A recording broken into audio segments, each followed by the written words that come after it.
morning, world. This is Steve Rao, the host of Pod and Roku TV's World Edition. I'm sorry, I was in a meeting that went over, so I'm actually doing this show live from a coffee shop in Cary, North Carolina. But I wanted today to welcome you all to World Edition, where we talk about global affairs, innovation, and an increasingly turbulent and divisive world. Today on the show, we are dedicating the first 30 minutes to Nigeria. There have recently been some significant disruptions in elections, and we are really honored today to talk about the state of Nigeria, the state of democracy, and the future of this great African nation, which has inspired many successful immigrants to come to North Carolina and succeed and thrive. One of those is my dear friend, Dr. Alphonse Ekile Ngwadam, who is a leader in the Nigerian community, but also very actively involved in the nation of Nigeria and their fight for democracy. I'm going to welcome Mark Lee, but Mark, if we can bring Dan Asakwe, Mark, if we can bring on the other guests that are here with us today.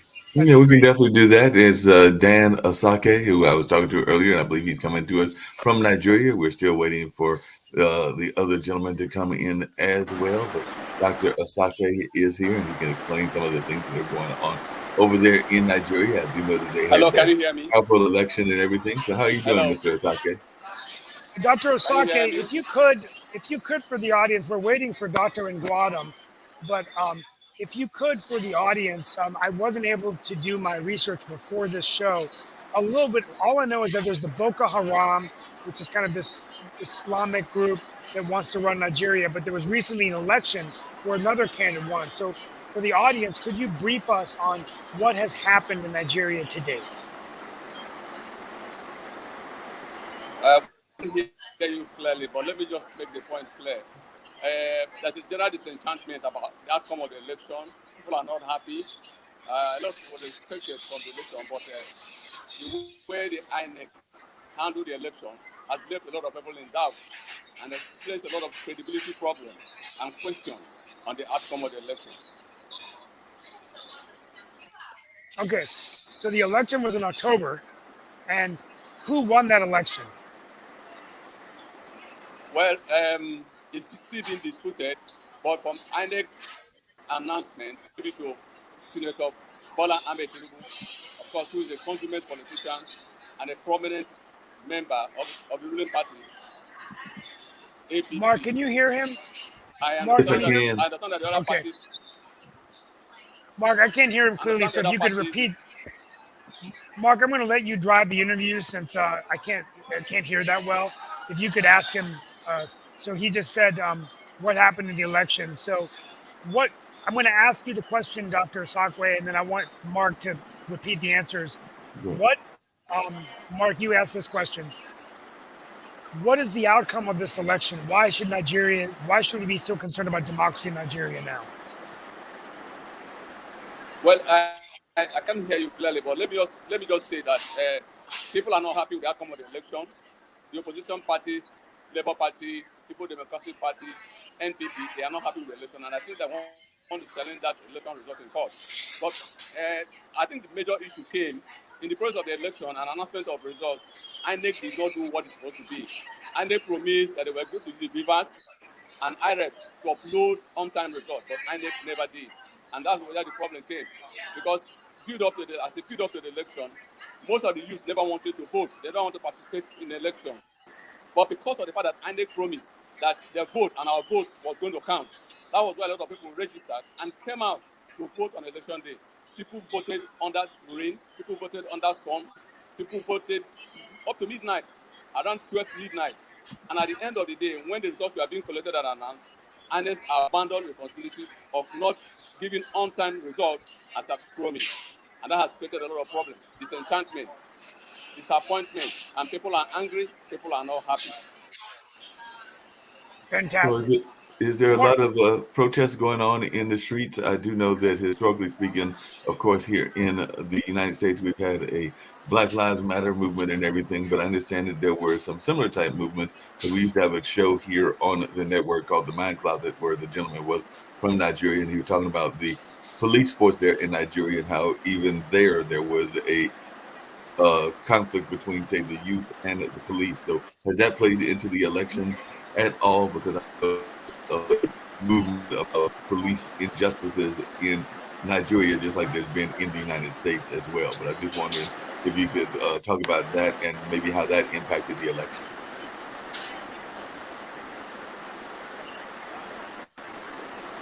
Well, as a build up to the election, like I said before, as a build to the election, you discover that people were not really, there was a kind of apathy. People were not ready, because based on the elections we've had in this country over the years, most of them have ended in all those elections. The results are not being credible, are being manipulated.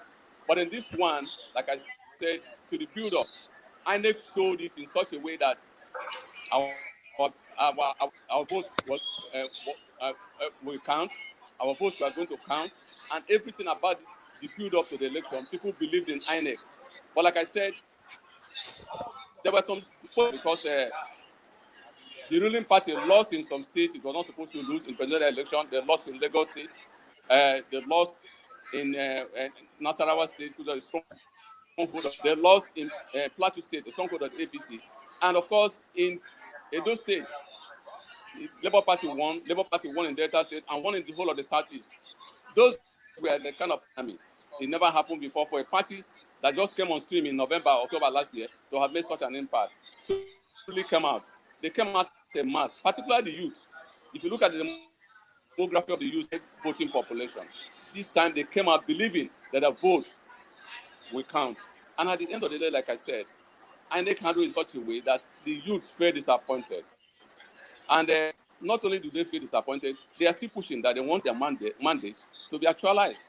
And that is why probably today, there's a kind of, even going towards the election on Saturday, most of them have a kind of apathy towards it, what has happened. But I think the government is trying to manage the situation. But we want to see what the court will do and who will eventually be sworn in as Nigerian president. But for now, it is still a stalemate. Now, that makes a lot of sense, and we're going to bring Tony on very shortly as well. But one of the questions I had for you, Mr. Asakwe, is for those that are watching from the United States and from the West, because we are aired in a number of countries and everything, why is Nigeria important? Because we do know that there are a lot of people that have been paying attention to what's going on in Ukraine and other parts of the world, including Europe and Asia. But why do you feel that Nigeria is important to the global economy and to the global environment and everything? Because I know a lot of times folks won't think about that, and I do know that there are some riches there in Nigeria as well. So from a global standpoint, why do you think that country is important?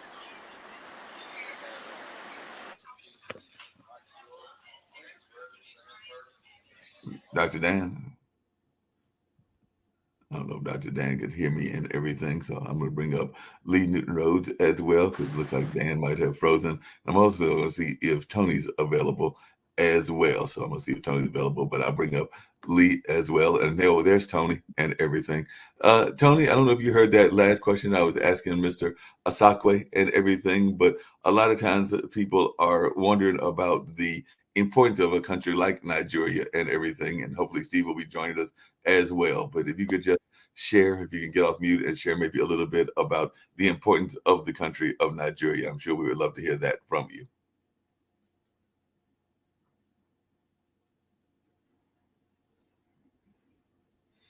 Hopefully. Good morning, Tony. There's a mute button down on the bottom. Please click on it so we can hear you. Good afternoon, everyone. I'm back. Good morning. I'm back. It's a little cold. I'm outside at a coffee shop, but hopefully you can see me. Yeah. We want to thank once again. Hopefully you can. We got Tony Nadi with us. Right. Who, Tony, we're waiting for Dr. Ngwadam, but Tony, could you go ahead and share with us a little bit? Oh, he's coming. Yeah. Hopefully Tony can get there. There we go, Tony. Like I was asking you earlier, a lot of people are probably wondering why Nigeria would be such an important part on the global environment and everything. And if you could tell us a little bit about your organization as well, I'm sure folks would love to hear about that as well. Yeah, I can barely hear you. I might want to speak now. Yes, please. Yes, we can please. hear you. We can hear you. Okay, right. It's barely coming through here, but if you can hear me, I'm glad to join you to report what's going on here. Yeah. I just left a press, engagement on how it is being managed on ground.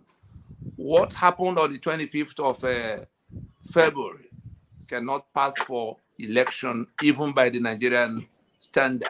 And we're happy that the global, observe, the ones who came from outside Nigeria to observe had confirmed that was the case, because first there was the electoral law under which the process had to be managed.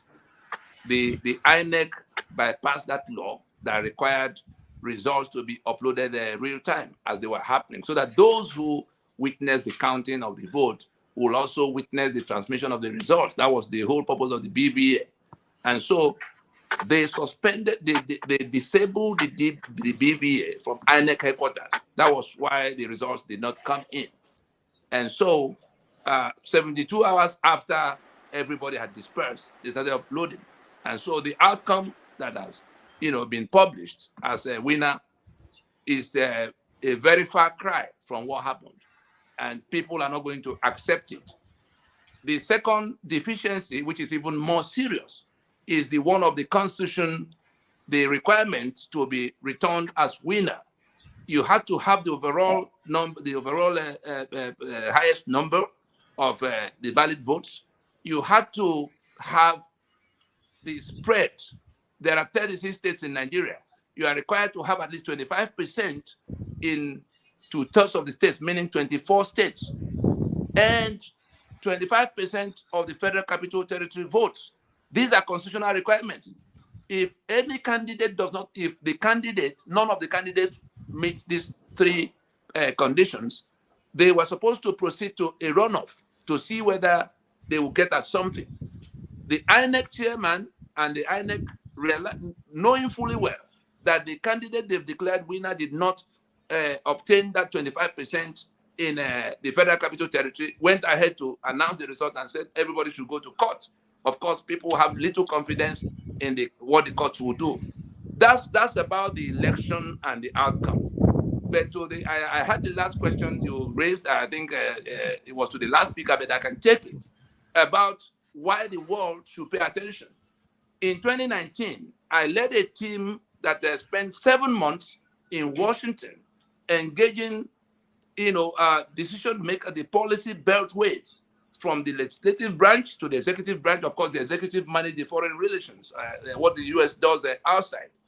The global terror networks, the reason the world should listen now is that the global terror networks have converged in the West African sub-region from the Middle East. Al-Qaeda, ISIS, and all of them. Yeah. They are here with Nigeria as a hub. Our president, the Buhari, and his Fulani kinsmen, the ones you call Fulani herdsmen, it wasn't anything about herdsmen or farmers clashing with herdsmen. It was Fulani invasion. The Fulani are coming from all over the Sahel. The Boko Haram is the local franchise of those terror networks, and they formed ISWAP together. And what they wanted to do in Syria and Iraq, which they couldn't do, is what they are doing in the West African sub-region. They are going to suck in the entire West Africa. They are going to have at their disposal Nigeria's sovereign assets, including military assets. And if the rest of the world does not come in good time, like we try to urge the US to do, and I can report the US did very well in placing Nigeria on a watch list and putting Nigeria up as a country of particular concern because of the involvement of the leaders of Nigeria, particularly the president of Nigeria and his government, in the terror that was happening and spreading. And so if the rest of the world does not pay attention, the global terror networks have converged here, and they're going to become several times more powerful than they used to be. They've never had the kind of assets they have in their hands right now. And if and when they begin to unleash, I tell you, whatever anybody saw before about terror will become a child's play in what could happen. And so we went to Washington with a template, with something that could be the solution to the problem. And we placed our constitution, the Constitution of Nigeria, at the center of that solution. 3/4 of Nigeria, even more, but in the minimum 3/4, agreed that the constitution imposed on Nigeria by this Fulani, who have now come to take the territory for themselves to become operational base for the terror networks of the world. We hear the stories every day. It's human beings who are counting dead here. And if the rest of the world will look away, when they finish with those who are already here, who they already encircled, they're going to go, they have more facility. We're talking about 3 million barrels of crude oil being sold every day. The entire money of it is in their hands. Just a few weeks ago, we were dealing with a situation where you know what they call ways and means. 22 trillion naira, which translates to $30 billion, had been taken from the treasury without any form of mention, not to talk of authorization, between Buhari and his central bank manager, the one they call a Mefele, central bank governor. $30 billion. And when you saw the kind of interface between the terror networks, you saw when the train terror attack happened, they made demands and government was paying them money. You saw when the Kuje prison was broken and up to 150 of their commanders were free in a situation where the military unit that was supposed to be providing security in that prison area, because that's where they kept all the people they had arrested, all the terrorists they had arrested since the time of Jonathan. The unit was withdrawn. They were not there when these attackers came, and all those commanders were freed. The next thing we saw was in October of 2022. You remember when the US had to evacuate? Because suddenly terror was in the air. They actually visited one of the facilities, but before they could unleash, they were caught up with. And then one thing led to the other, and there was that evacuation at the time. That is how close we are to abandoning Nigeria and the West African sub-region into the hands of these terror networks. This election is supposed to be the point at which we could defeat what they were doing. But what has happened is that they have been allowed, the man they declared the winner now, his running mate is known to be the one at the center of how Boko Haram was established in Nigeria. If anything happens to this candidate, the Tinubu that they've declared winner of the APC Buhari's party, if mosquito were to bite him today and he drops dead, the person that will be sworn in as Nigeria's president is the very head of the Boko Haram you've been hearing about. And that will tell you how close Nigeria and the rest of the world is to the disaster about to happen. And so if we have a chance to stop them from getting that far, I think everybody should bring whatever they have. And there's enough of local initiative that could be supported if people will listen. But if they don't listen, of course, they're already killing us. We don't matter. But I tell you, the US will pay in blood. The rest of Europe will pay in blood when this monster assumes full control of Nigeria's sovereign assets. And what goes with it. Nigeria's international clout will be in their hands. We saw what happened with Iran. Yeah. As you could identify the Iranian before he gets to you. How are you going to identify the ones who come from here? Because there are blacks in the US. I think it's an emergency. So it's not a question of whether it's PDP or APC that wins. It is that constitution that enables them do what they're doing that has to go down. Our proposition in NINAS, which we shared with the US, and we answered questions for 7 months between Washington and New York, because it came to where, you remember in 2019 when they sent the Agnes Kalama, rapporteur mission to Nigeria. It was in further interrogation of our propositions about what could be done. That constitution is what we say must go down. What we need to do is what South Africa did in 1990 to halt the journey to any further elections, even this one that has already collapsed. I can report to you that no election has happened in Nigeria. If the global committee will listen to us, we'll stop now and go to transition so that we can get rid of this. Buhari has been there for 8 years. If he hasn't been able to take over the place up till now, he's not going to be able to do so except we allow him to get away with this brigandage we've seen that they call elections. I think that's the report for today. Hey, Mr. Tony and everything. One of the things I was curious about, and I'm gonna bring in Sasha Starr, who's one of our folks as well. And of course, I do see that Professor Kelly is here as well. But I do know that one of the things that Sasha has brought up, and I know that it is of importance to a lot of folks, is the importance of China and how China has been playing an impact on African countries and everything. And I know that y'all have reached out to the United States to get aid from the United States, and I imagine from other Western nations as well. But I was just wondering your take on the Chinese influence on Africa, because we do know that China has definitely tried to do a lot to go into not just Nigeria, but other parts of the African continent as well. And I know that Sasha has brought this up on a couple of times, that he has been on the shows here as well. So I was just wondering your take on the Chinese influence and everything in that nature. So, and I'm also going to bring up Professor Kelly as well, so he might have some thoughts about that also. So I'd love to hear either one of your thoughts about the Chinese influence on what's going on in Africa. Okay, thank you, Mark. China is taking very pragmatic and very strategic approach to African countries. Basically, it builds. Sorry, it builds influence there. It offers cultural centers, studies of Chinese languages, and they're taking very long-term approach. They're looking ahead of 15, states, meaning 24 states. Sorry, I don't understand. Somebody asking me a question? Oh, okay. Anyway, that's all I wanted to say. Thank you. I appreciate that. Professor Kelly, glad that you're here with us as well. I know you're a friend of Steve's, but did you have any thoughts about what's going on in Nigeria and the influence of both the West and even like China and some of the other influential places as well that are playing their role in what's happening? Welcome, Dr. Nguadam. Can you hear us? I don't know if he can hear us. Yeah, I'm not sure either. Is he frozen? All right.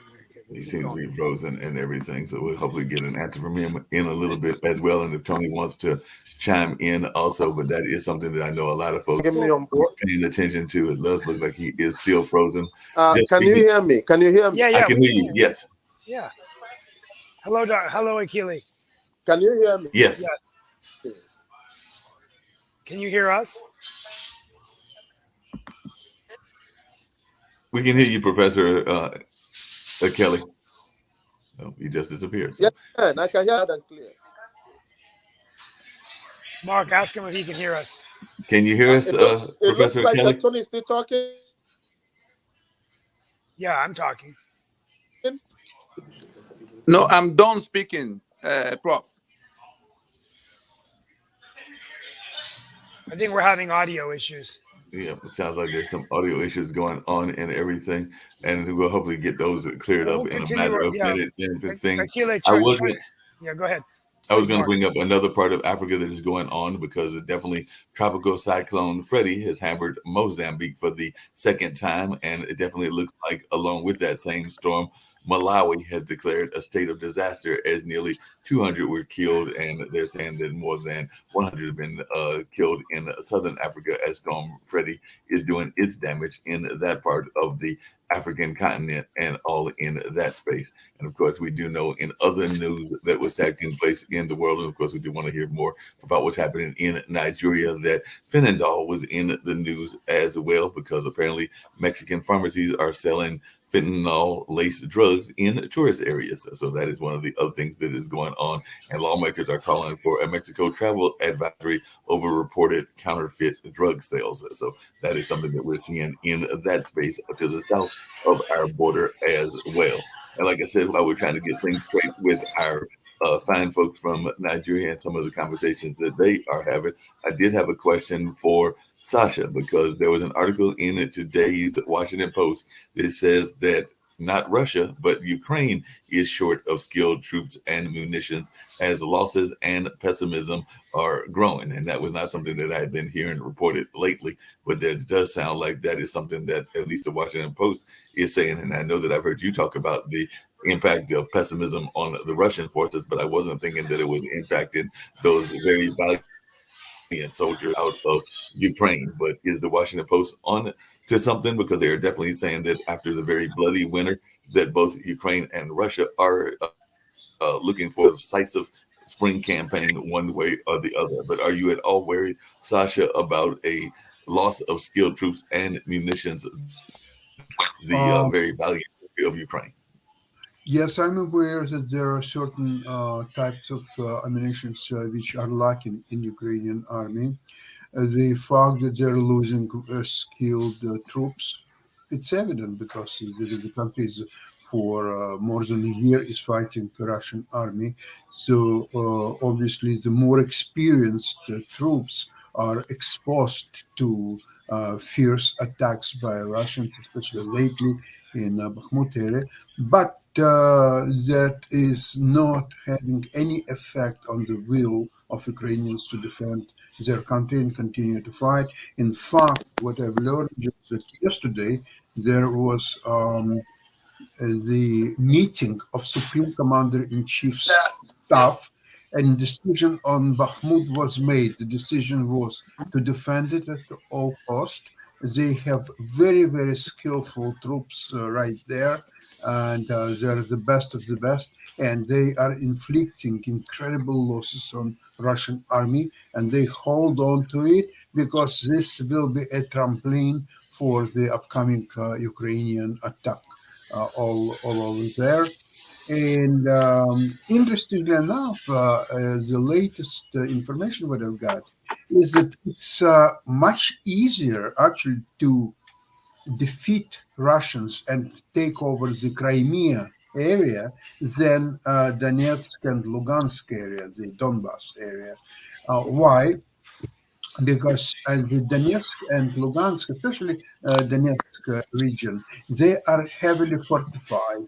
And it would take, unless you're using super strong artillery, HIMARS and missiles and so on, it would be very, very difficult to penetrate. However, Crimea, once it's cut from the supply through the attack on Zaporizhia region, it cannot be reinforced because obviously the Kerch bridge will be destroyed anytime when the attack of the Ukrainians will start, and the Crimea army, Russian army, will be completely cut off from any supplies, any reinforcement, and there will be only choice to die or to give up and just. Can we hear Dr. Nguadam? Dr. Nguadam, can you hear us? I guess his audio is not working. Yeah, the audio is not working. Can I get Sasha a question? Yes, can you hear me? Yeah, we can hear you. We can hear you. Can you hear us? Can you? We hear you, Doctor. Can you hear me? Yes. Yes, I can hear you. Okay, good. Let's go to Dr. Okay. Nguadam. Well, Please. thank you for the show. My purpose and reason for coming into this show. Please go ahead. Can you hear me? Yes, we hear you. Okay. Well, see, actually, the election in Nigeria, the reason I wanted to attend this particular show today is the U.S., Great Britain's reaction to the result of the election that they know that is 100% flawed. And for U.S. government to send a congratulatory message to the so pronounced winner of the election when they know that the so-called winner did not really win the election. The Independent Republican Institute and National Democratic Institute sent 40 representatives as observers to this election. And you can go and read their report and their recommendations. Everything about the election and the outcome is not correct. And if you go further, Mark Page, if you go to the African, if you go to the report given by Matthew Page, Associate Fellow of African Program, he stated clearly that he is baffled by the recommendation and the pronouncement of the U.S. State Department to acknowledge this report or the election result as a good one. That gets me really worried. U.S. a champion of democracy in the world, to see what happened in Nigeria and accept that as a democratic process is very shameful. And I'm speaking because as a person who participated in the election of Joe Biden, I was the co-chair of the battleground state on the southeastern part of the United States for the African diaspora here in the United States to make sure that Joe Biden wins the election. Since he won, we have seen a down spiral of a democratic support in any of the African policy, and particularly in Nigeria. So do you think? And I do not understand why. I am a Democrat, but right now I feel like I want to be a Republican because during Trump administration, Trump put Nigeria on a watch list. The Boko Haram is a terrorist that the whole world knows. And this government that have just so conducted an election is planning to hand over to Boko Haram leadership and make Nigeria an Islamic state. All the plan has been concluded. I do not understand the U.S. policy anymore. And I am very, very disturbed. And I know my people back in Nigeria are well disturbed about their stand. Do you I think? need anybody in the state government to tell us why they are treating Nigeria as people who do not matter. And they focus on Eastern and Western Europe and Asia and make Nigeria the most populous nation in the world, black nation in the world, as if they don't matter. I need some answers, and my people need some answers. Well, real quickly, do you think, gentlemen, the question I have for the panel is, and maybe I can start with Sasha. Sasha, do you think that, and first of all, Dr. Nguadam, we thank you for your insights. Do you think that so much of the focus is on Ukraine that we're not focusing on other democracies as well? Because we've talked about that South America, Nigeria, authoritarianism.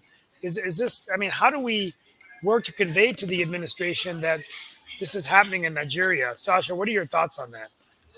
Well, I don't think that before the war started in February of last year, Ukraine was taking a lot of space in the information and in all the government and society's concerns, simply because it was one of many countries in Europe, former socialist republic, and so it deserves actually, in my opinion, very little attention, and there was no reason to give it attention. However, once Russians started this horrible war, and on both sides, by the time that we talk now, well over 250,000 people perished. 250,000, it's a very large number in 1 year, 250,000 people. And it's a fierce fighting which has no end to it. I don't see any peaceful negotiations anytime soon. And that has a lot of devastating effect on a world trade, on a grain supply, on many other issues that affect many countries, including those in Africa and elsewhere. So I don't think that Ukraine deserves any special space in information coverage, except that it affects too many people everywhere. And the energy prices, the food prices, and everything is so. And essentially, all of us have to pay consequences for that. So it's happening naturally. I don't think that there are some forces that are playing. Okay, let's talk about Ukraine. Let's stop talking about Africa and Asia and Latin America and everything else. Talk only about Ukraine. I don't see that happens. Well, what advice, Dr. Nguadam? I'm going to ask you, and then Dan to weigh in. The last 10 minutes, we might roll over tomorrow to talk about the bank fallout. There's been lots of concerns about the banking crisis and the other banks that are going to follow. We're going to continue our discussion on Biden's $6.8 trillion budget. And the Trump election, DeSantis and Trump. It's starting to heat up now with some sparring going on in Iowa, but between Haley, DeSantis, Trump. Dr. Nguadam, what is your ask now then of the U.S. government? What message do we want to convey to the president, the Congress, the Senate? What do you want? What do you want us, the White House, to do?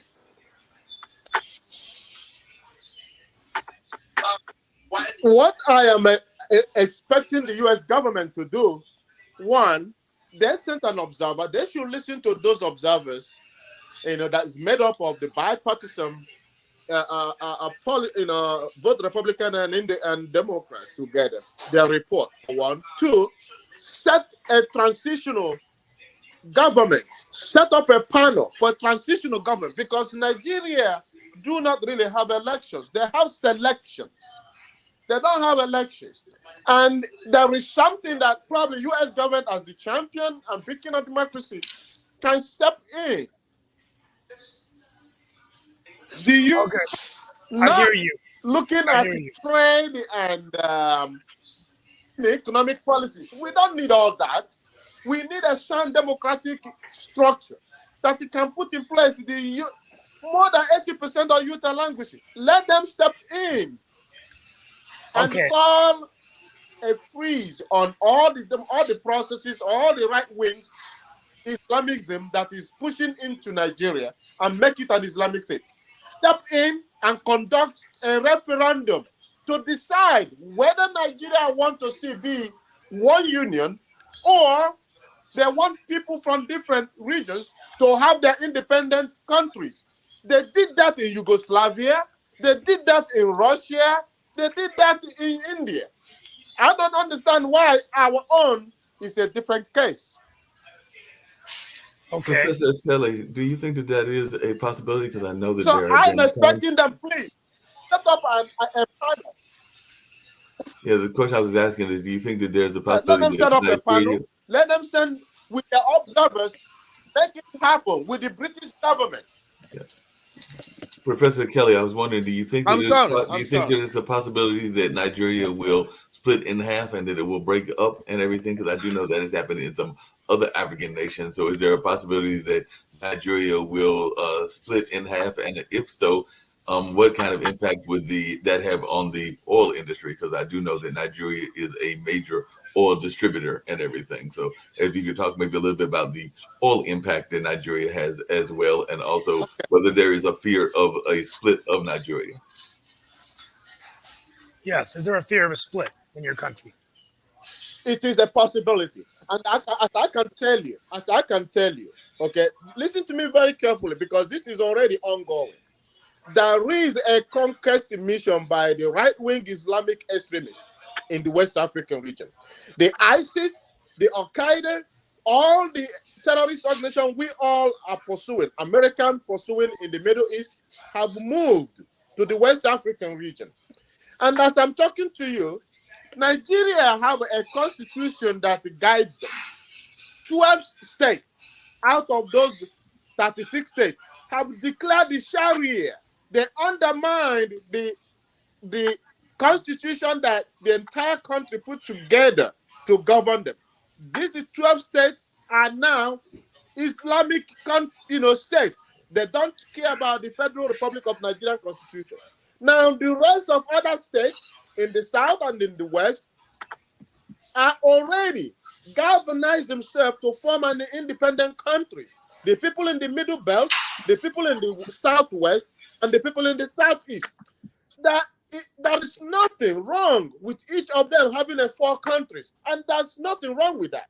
Each of these regions have enough resources to sustain themselves as an independent state. It is just the Islamic right-wing fundamentalists that are pushing for an agenda for an Islamic state to control every region in that area. And they know it. British government knows that. US government knows that. Why they are being blindsided and quiet and silent and not doing anything about it is what baffles me. We will survive. And if nothing has happened, I am telling you, US government and British government, Europe, will never contain 200 million refugees because it's going to snap. It will. I'm guaranteeing you that. And as I'm talking to you, this election is a distraction. The conquest and the killing and going into villages and resettling all the Islamic fundamentalist people in Nigeria is ongoing as we speak. The election is a distraction. The present government is planning to hand over to Boko Haram. Before you know it, all this insecurity and all this thing you see, it's a manufactured thing. It is an ongoing conquest.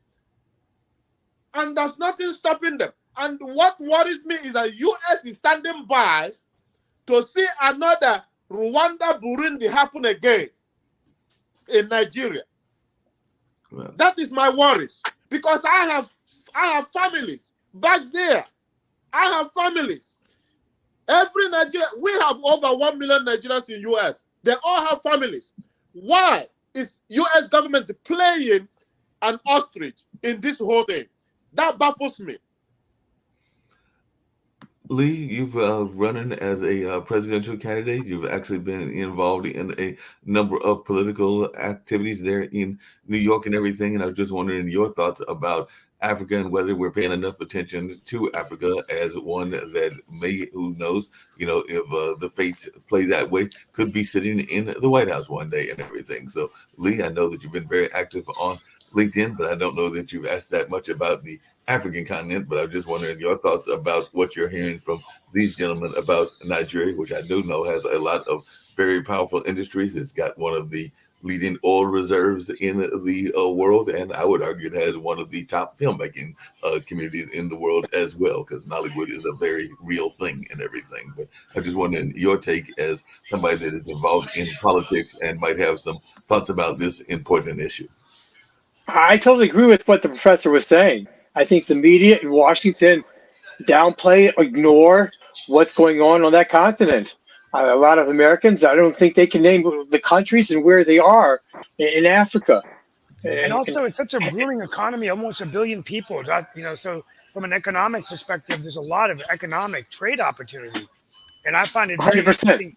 Now, there was a recent summit about Africa that the vice president and president hosted in Akile, where they talked about the Artemis Accords, and I can't remember what it was, space exploration with Africa.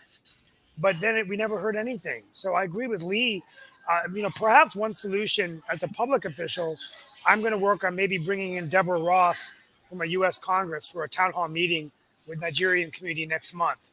So I think that's one thing we can do, because I think it's important to let our congresswoman know, along with Congresswoman Fouché, who represents Durham, but we bring both of them in she replaced David Price to talk about this issue. I think Steve, I think Professor Kelly, one of the other things that I've been hearing about lately, and I'd love to hear your thoughts about this, is there has been a push. I know some folks that are even associated with this network that have been involved with that, about alliances, because you talked about the various Nigerians that are here in the United States, and there's also a very thriving entrepreneurial community in the African American community as well. And there has been some conversations about alliances because of shared skin color and maybe shared ethnicity. So what is some of your thoughts around some of that going on? Because we do know that happens in India. It happens with India and Indian Americans. It happens in some other groups as well. But I was just wondering, do you think that there needs to be a stronger alliance between those of African American descent and those that are from the various African continents, even though a lot of us don't know which continent we're from originally? Professor Kelly? That's correct. Let me give a synopsis of the composition of Nigeria as a nation. In 1804, a group of Islamic fundamentalists invaded Nigeria and had a jihadist named Othman Danfodio. And he brought in a very tiny militia of Fulanese into the country. And when they conquered the original inhabitants of the northerners, called the Hausas, they enslaved them. And then the grandfather, he gave a script to his people, say, this estate called Nigeria is an estate of their great-grandchildren, that they are going to defend it, they are going to ruthlessly defend it, and make the Southerns part of that country a means to govern every part of the country. And they are going to dip Quran at the Atlantic Ocean so that every Nigerian will drink it. That was a proclamation by Ottoman Danfodio. And I can tell you, 150 years later, the great-grandchildren of that man are implementing that statement. Now, as we stand, we have not over 4 million Fulanis in Nigeria. The rest of other ethnic groups, even the Hausas, the youth, the elderly, everybody have realized that these people are on a conquest mission. They are there to take their land and their resources and make them, whether they like it or not, to be an Islamic worshipper. And we have 50-50 percentage of Christians and Muslims. So it's not about that. Other ethnic groups in America, in Europe, in Asia have come together to realize that we cannot be enslaved in our land. We have formed alliances. Ninas, who Tony Nadi represents as the Secretary General, and all of us, I am one of the representatives here in US, we have more than 167 ethnic groups signed alliance to come together to decide whether we are going to continue this union or not. And we have meetings. Everybody's on board. Let me tell you, if the US government and British government is not supporting this tiny 4 million Fulanis in Nigeria, they will not do anything. Because they have the backings of the US. And I want to know why US is playing this type of dirty politics in the lives of 200 million people. I don't understand it. It behooves my understanding as somebody who believes that America is the greatest country in the world. Why they are playing this type of politics, I don't know. And they need to explain to the world, if they are the champion of democracy, what they have done in this last election tells me that they are not a democratic country. Yeah, I hear you.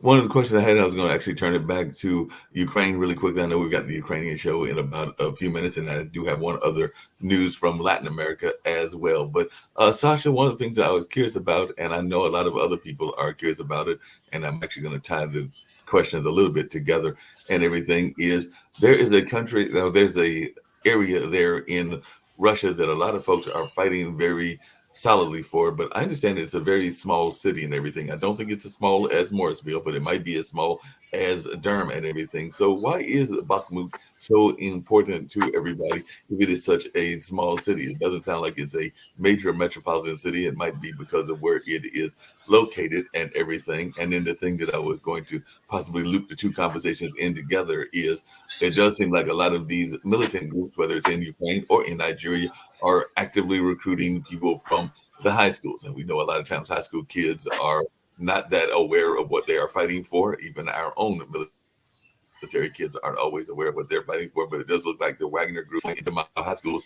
looking for young warriors. I imagine the same thing is happening with some of these groups in Mark, I'll get to Nigeria, where they are going to look for young people. I'll get to Bakhmut in a few seconds. First, let me address the Africa issue that Wagner Group is in fact very active in several African countries. And what they do is they create a lot of corruption, confusion, money laundering. They're involved in selling arms and corrupting local governments. Nigeria, thanks, is not one of these countries. More African, Central African republics. There are a few other countries.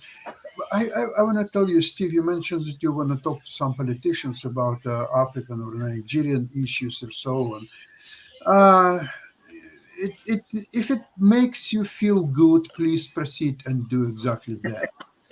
But however, let me be frank with you. Besides Wagner Group, who is extremely active in Africa and controls in many countries all finances, drug trafficking and everything else, China is there, very, very involved, and is doing a lot from position of soft power and so on. Because for them, it's 100, 200, maybe 500 years project. Now, U.S. doesn't have that long attention span. It got already tired after 1 year of war in Ukraine. So to go in Africa for the next 500 years for a country like United States of America, it's mission impossible. Just to make sure that you understand that. Okay, the Bakhmut. You have to look at the map of Ukraine. Unfortunately, I don't have it to show it to you, but there are going a line of front that Bakhmut right in the middle of that.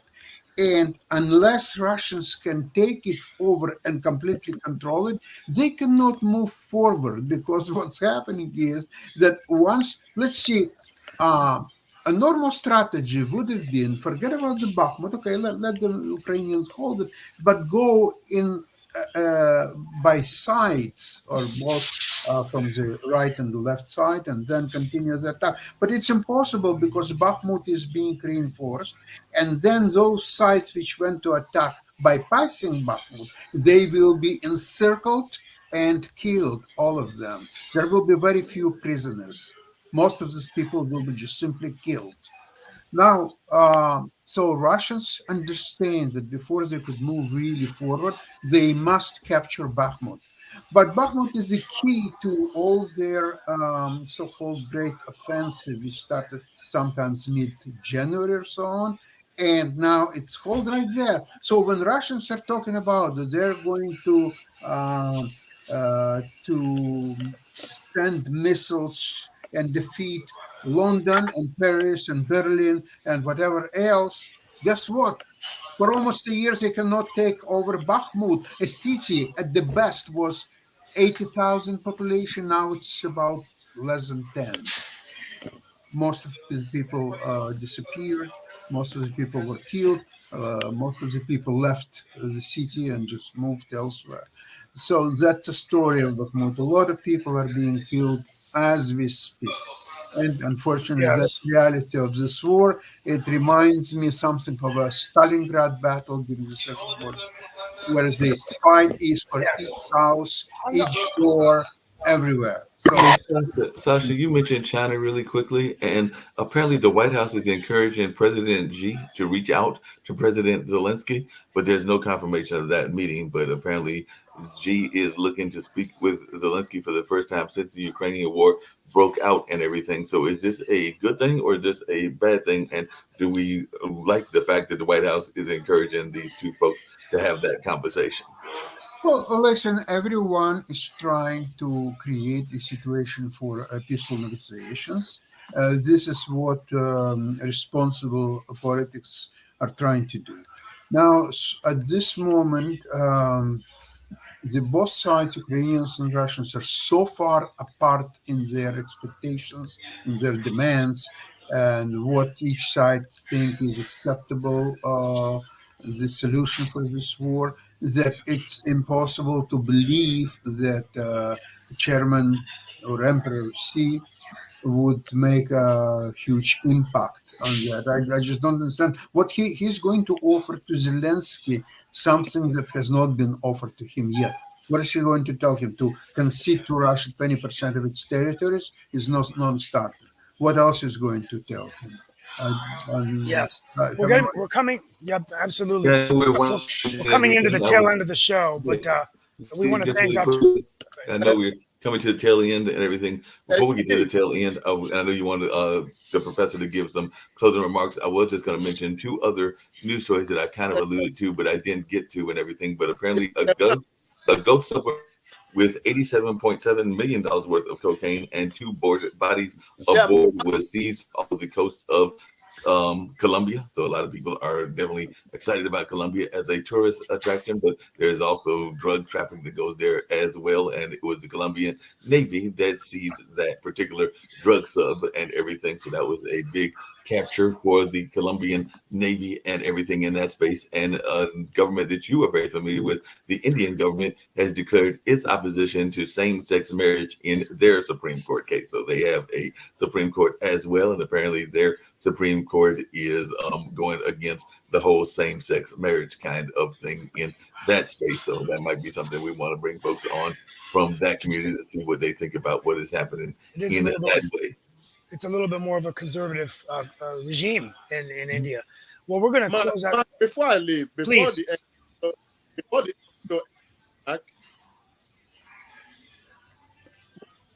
Steve, before we go, I just want to request for something, please. Yes. Just 1 minute. Yes. Please. Yeah, you have the floor is yours, my friend. I am asking the U.S. government to send let them send for a special envoy to Nigeria. A special envoy to meet the Nigerian Indigenous Nationality for Self-Determination Alliance and to meet with the youth, not to the north only, all the people in Nigeria, to sit down and discuss the future of Nigeria. We cannot get there by this election or any election. The most populous people in Nigeria are craving for self-determination. It is something to worth looking into because already we have all the constitutions to make it happen. All I'm asking, if they can send a special envoy to mitigate the circumstance on the ground right now so that we can avoid the bloodshed because it's coming. It's coming. Let them not ignore it. I am requesting that we send all our emissaries to go to that region to make it happen because the 200 million refugees cannot be contained by United States. No, that makes a lot of sense, and I'm definitely going to turn it over to Steve. And I was actually going to allude to something that Sasha kind of alluded to earlier and everything, which is the Chinese influence in world politics and everything. Because one of the other things that I had seen in the news yesterday that we didn't get to, and maybe we'll talk about it on tomorrow and some of the upcoming shows, is the and you talked earlier, some of the Nigerians did about the influence of what is going on in some of the Islamic nations and everything. But Iran and Saudi Arabia are reestablishing relationships, and apparently there's a lot of folks that are concerned that the U.S. is watching from the sidelines and that there is some U.S. apathy in that part of the world. But China is not having apathy. Apparently, China is paying a lot of attention and is actually even brokering that deal. And I don't know if Lee's got any thoughts about that, but it does look like China is. Mark, I just got a quick question for Sasha regarding Ukraine. Okay. We're in March now, March 2023. March 2024 is the next election. Is it on hold or still scheduled for Ukrainian people? No, it's not on hold. It's scheduled and it will be held. I never heard anything otherwise. Yeah. Now, concerning U.S. reaction on the Saudi and Iranian affairs and so on, U.S. has very little possibilities to affect world politics all over the world. It's just physically impossible because there is a huge fight between two political parties in the United States, namely, the Democrats and Republicans. And therefore, each question, if one side says so, the other side will criticize it and say, this is a huge mistake, it's not going to work, or so on. So in at least in one, even such obvious thing that the war in Ukraine started by Russians, killed 250,000 people on both sides, and so on, even that one, on the surface, it should have been unite all politicians, the Democrat and Republicans, and so on, because it's so obvious violations of any human rights, any world order, and any considerations from Russians. So they should be punished one way or another. Even that, there is no unity. There are noisy, this Trumpist fraction in the House that says, well, Trump just recently says if he's elected, no penny, no more help to Ukraine, and so on. And we know his position about Russia. We heard it publicly when he, in a meeting in Helsinki, when he said, well, FBI says so, and Putin says the opposite, and I'm inclined to believe Putin. So he betrayed his own institution and so on. So I don't want to go into it, really. I've made my point. Thank you. You made your point, Well, and folks, we're going to toss it over we're to over time. Steve. We're over time. We're So over we want time.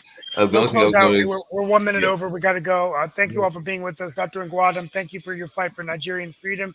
Democracy will bring you back on in a few weeks. And we want to thank all of you who are listening for this wonderful, engaging discussion. Catch up tomorrow on the banking crisis and politics in Iowa for the Republican nomination for Hey, president. Steve, I know Thank you we're all so ending, much. but I do have one quick question for you. Are you going to be rushing off to China and everything? Because apparently China is reopening its borders and they're resuming all visas to tourists. So I just want to know whether you're going to be heading over to No. China anytime soon. No, I got invited to speak with the mayor of Morrisville, and I'm not going. I decided I don't think it's safe to travel to China. Thank you. Point taken. So we All right. can get on out of here, and let's get on out of here, and we'll have some more engaging conversation on tomorrow. Yeah.